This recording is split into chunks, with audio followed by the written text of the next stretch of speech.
Sir ఏంటి చంద్రబాబు గారి visionary పరిపాలన ఎలా ఉంది? నాలుగోసారి ముఖ్యమంత్రి ఆంధ్రప్రదేశ్ రాష్ట్రం కోసం అహర్నిశలు కృషి చేస్తున్నారు.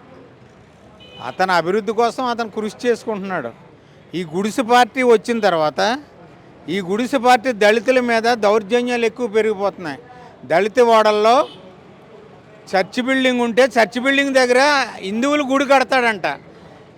దళితులకి హిందువు గుడి కావాలంటే వారే కట్టుకుంటారు. మా ఇష్టం అది. అది చర్చి బిల్డింగ్ కట్టాలా, రాముడి గుడి కట్టాలా, ఏదైనా మేము చూసుకుంటాం. కానీ సామాజిక న్యాయం అన్నాడు గుడిసె పార్టీ ముఖ్యమంత్రి చంద్రబాబు నాయుడు, పవన్ కళ్యాణ్. సామాజిక న్యాయం అని సామాజిక అన్యాయం చేస్తున్నాడు. ఎస్సీలు ఎక్కడుంటే అక్కడ అన్యాయం చేస్తున్నాడు. ఈ ఎస్సీలని అణగదొక్కటానికి ఈ గుడిసె పార్టీ మమ్మల్ని అన్యాయం చేస్తుంది. దళితులకి ఎస్సీలని అణగదొక్కుతుంది. ఎస్సీ ఆఫీసర్లని ఉద్యోగాలన్నీ పీకేస్తున్నాడు. పని కొట్టుకుని మా ఎస్సీల మీద పగబట్టేడు ఈ గుడిసె పార్టీ ముఖ్యమంత్రి. కులాల పేరట ఉద్రిక్తలు రేపుతుంది వైసీపీఏ అని మాట్లాడుతూ ఉన్నారు. మేము చాలా శాంతియుతంగా ప్రజాస్వామ్యబద్ధంగా పరిపాలన చేస్తున్నాం, కానీ గొడవలు సృష్టించాలని జగన్మోహన్ రెడ్డి ప్రయత్నిస్తున్నారని చంద్రబాబు గారు అంటున్నారు.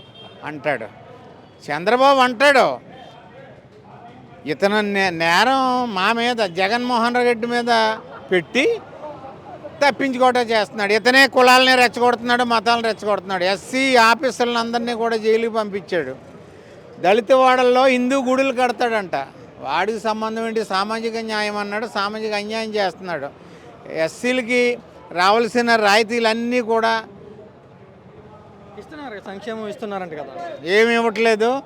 వాడు పని కట్టుకుని ఈ ప్రభుత్వం ఈ కూటమికి ఓటం తప్పదు. మా మీదే పగబట్టేశాడు, మతాల మీద పడ్డాడు.